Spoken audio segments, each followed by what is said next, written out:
Sempre alerta, galerinha. E aí, vocês sabem o que é lusofonia?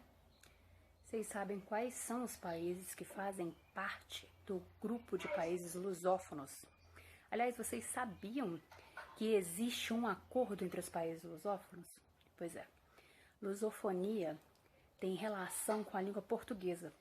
Então, fazem parte dos grupos de países lusófonos aqueles países que têm como língua nativa o português. Ah, mas o português, ele só era nativo realmente em Portugal, né?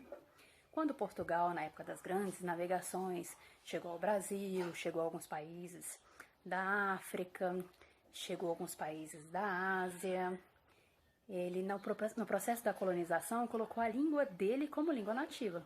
Então, o português se tornou a língua padrão desses países. Alguns países depois foram absorvidos por outros países. E aí o português foi ficando lá de lado, né? E aí fala-se português? Ainda fala-se português, mas já não fala tão português como falava antes. Mas alguns países mantiveram a língua portuguesa, como por exemplo o Brasil, Angola, Moçambique, Cabo Verde. São países que mantiveram a língua portuguesa como uma língua nativa, como uma língua padrão. A tarefa de vocês é a seguinte: vocês vão buscar pessoas do movimento escoteiro de outros países lusófonos. Esse é o primeiro ponto. O segundo ponto é que vocês vão precisar entrevistar essas pessoas.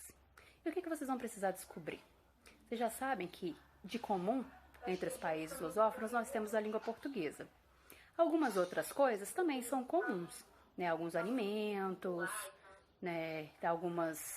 Alguns processos culturais, mas eu quero que vocês descubram o que é diferente entre os países lusófonos. E aí, será que dá para entender? De repente, o que é diferente no movimento escoteiro entre os países lusófonos? Acho que o que é diferente no movimento escoteiro entre os países lusófonos vale a pena de saber, hein?